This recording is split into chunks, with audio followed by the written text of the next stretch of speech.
Coming up next on This Week in Torrance, recently father and daughters had a ball. We'll tell you about the celebration. Plus, local residents started stacking up their odds against the weather. We'll show you how. And a new school is in town helping kids reach for the gold. And one woman is leading others with history. These stories and much more just seconds away. Your local news starts right now.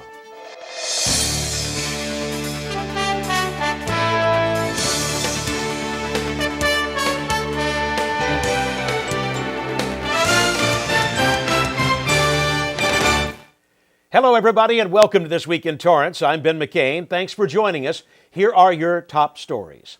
While an IQ test is often used to determine how smart an individual is, in some cases it is also used to determine if an individual is mentally able. Now the Supreme Court is going to decide if states can rely on intelligence test scores alone in determining if a death row inmate is mentally able, and therefore eligible for execution. The Supreme Court is hearing an appeal from a Florida death row inmate who claims he is protected from execution because he is mentally disabled. In Florida and certain other states, having an IQ score above 70 means an inmate is not mentally disabled, even if other evidence indicates the individual is.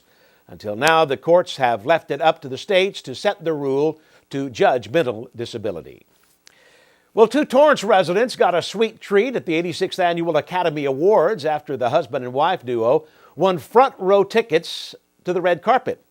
Frank Rodano won the tickets from his employer, United Airlines, and later surprised his wife, Kelly, with the gift.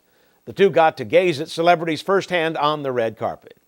My favorite part, which is kind of silly, is that Ken Howard was a star back in the 70s, and I had a crush on him, and he came by and he came over and held my hand, and he was just as tickled pink as I was, and that was really neat. The two got up close and personal views of all the stars while hanging out in the VIP bleachers. Guests enjoyed stations where they got their hair, nails, and makeup done, as well as massages and a swag bag with gifts.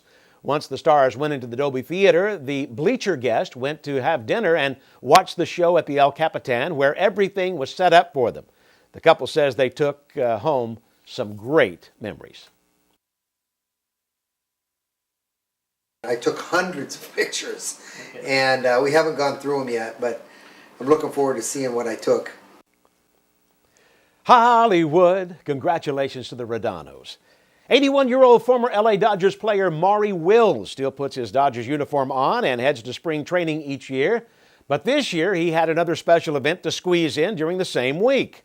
Wills flew back to LA for the Black History celebration, where he was honored with the Professional Spirit Award. I've heard it said that if you can live your passion, you never have to work a day in your life. And that's what I'm doing. He developed his passion for baseball while growing up in the Washington, D.C. projects with his 12 brothers and sisters. And at 9 years old, a mentor noticed Will's talent while he was playing his usual game with his siblings. Every time I get a chance to go out and impact some young players, young men, to inspire them to want to do well and have a life, I'm always there. After the award ceremony, Wills flew right back to spring training, which goes on until March 29th. As we inch closer to the June 4th municipal election, three more candidates announced their run for a seat on the council. Appointed council member Kurt Wiedemann, along with Planning Commission Chairman Jeff Rizzo and real estate agent Aurelio Matsucci, are the latest candidates to join Leilani Kimmel D'Agostino and Norm Siegel. Wiedemann, a former planning commissioner, was appointed to the city council last July to fill Susan Rillinger's vacated seat, which expires this June.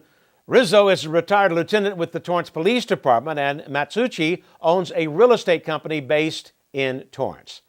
The upcoming election is expected to be a historic race as residents will vote for a new mayor, 4 council members, a treasurer, and a city clerk. More good news for commuters. New road improvements are underway for Torrance streets. The nearly $2 million Crenshaw Boulevard improvement project will begin next month between 182nd and 190th Streets.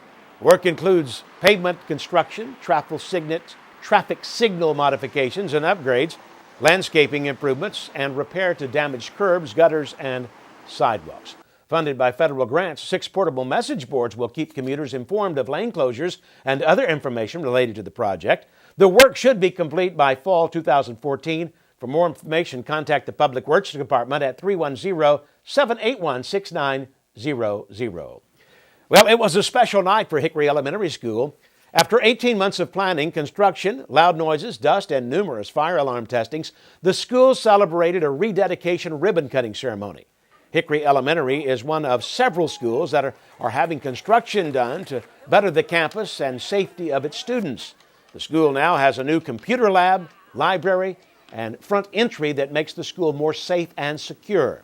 Principal Edna Schumacher is pleased to share the new beautiful campus with teachers, staff, students, and alumni.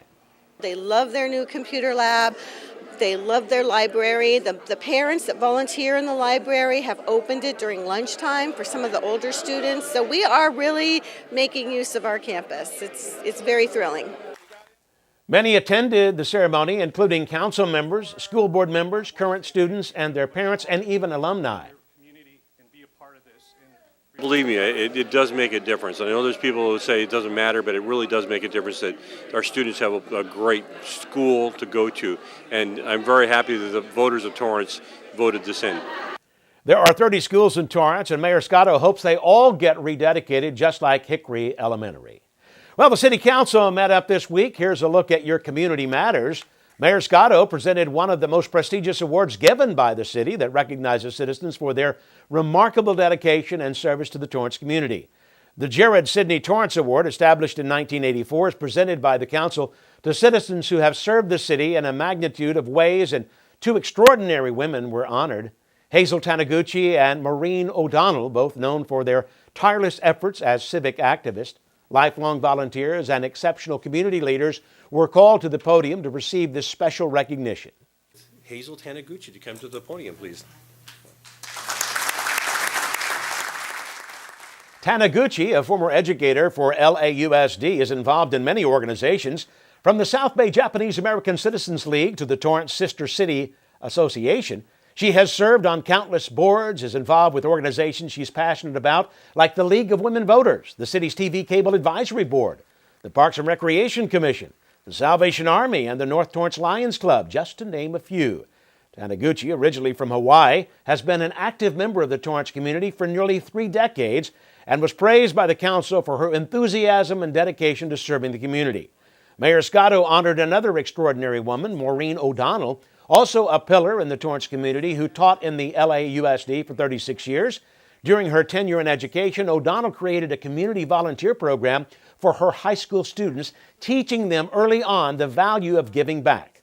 O'Donnell is also a familiar face, as she served 2 terms on the Torrance City Council from 1992 to 2000. O'Donnell was involved in a number of organizations, boards, and committees, ranging from the Torrance Rose Float Association to the YWCA to the Public Safety Commission, as well as the Torrance Unified School District and El Camino College Boards, just to name a few. Both of these women were both thankful and honored to receive this award. The city's growing craft beer industry welcomed its 5th business in Torrance. Absolution Brewing Company opened its doors near City Hall this past weekend. They will offer as many as 19 beer styles. You'll find unique beer names from Cardinal Sin Red Ale, Sinner Stout, Angel's Demise Indian Pale, Trespasser Belgian Golden Ale, Possessed Porter, and the Wicked Double IPA. We're trying to rescue the masses from average beer, so you can come to Absolution and experience something quite different. Torrance boasts more craft breweries than any city in the county, which is what enticed the owners to open up shop in Torrance. Absolution Brewing Company is located at 2878 Columbia Street. While they're closed on Mondays and Tuesdays, they are open Wednesdays and Thursdays from 3 to 9 p.m., Fridays and Saturdays 11 a.m. to 9 p.m., and Sundays from noon to 6 p.m. For more information, you can go to absolutionbrewingcompany.com or call 310-490-4860. Torrance has earned top recognition for craft brew, safest city, and now it's earned another one for food. According to MyLife.com, Torrance is ranked number 6 out of the top 10 mid-sized cities for food lovers. The online magazine started with the list of 100 cities and then narrowed the list by taking a look at the number of top-rated restaurants, including International Foods, Farmers Market, and community-supported agriculture. Torrance ranked number 1 for restaurants that served international cuisine, and the Certified Farmers Market also helped earn the spot for its option in fresh food and drink. Garden Grove ranked 9th, and the number 1 destination for foodies was Pasadena, California. Still ahead, residents stack up against the weather, and fathers and daughters spend valuable time together at a local event. But first,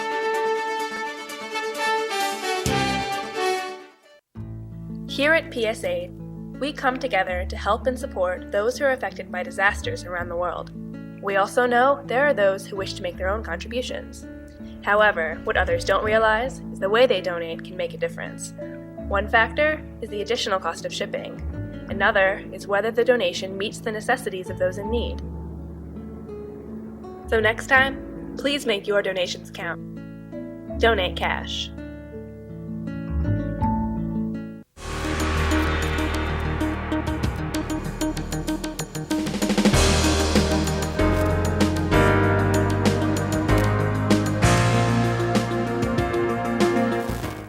While the weather hasn't been quite the winter wonderland on the East Coast, residents in Torrance had their own concerns recently. Reporter Julie Chan tells us how people were stacking up against the weather.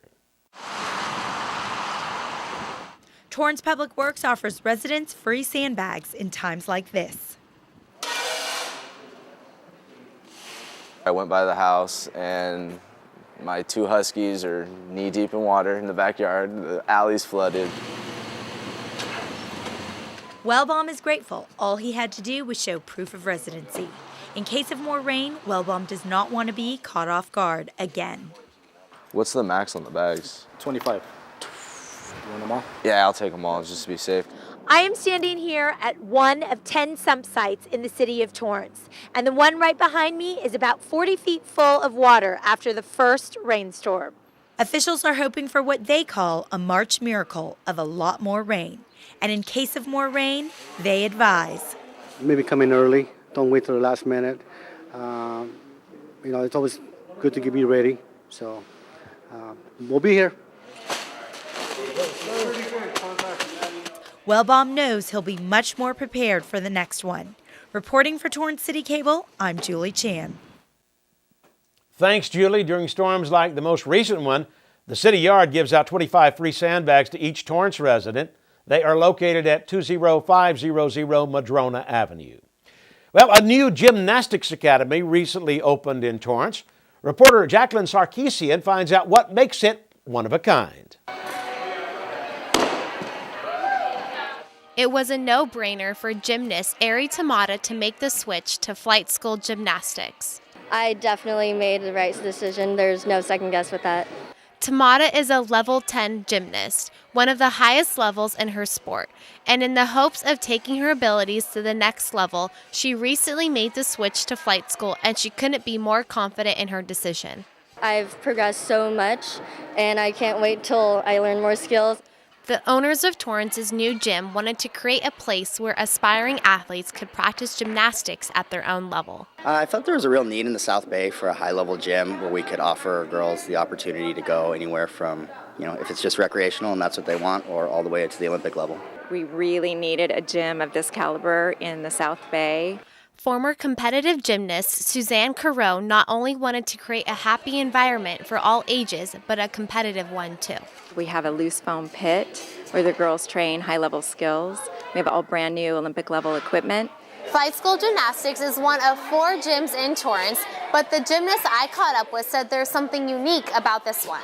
The coaches are great. I learned so much from them, even though we just opened. The coaching staff has over 50 years of coaching experience combined. Among them, many are national champions and Olympic trainers. The coaches create a collegiate environment by offering a variety of elite training equipment. From the Olympic trampoline to the foam pit and zip line and swing rope, you won't find anywhere else. Tamata practices almost 25 hours a week, and she admits the most exciting part is being able to juggle it all: family, friends, school, and gym. And knowing she's part of an organization that will help her reach her goals is even more exciting. Reporting for CitiCABLE, I'm Jacqueline Sarkeesian. Thanks, Jacqueline. Besides going for the gold, Tamata hopes to get a gymnastics scholarship for college. Flight School Gymnastics offers a variety of programs and classes. To get more information, go to flightschooljymnastics.com.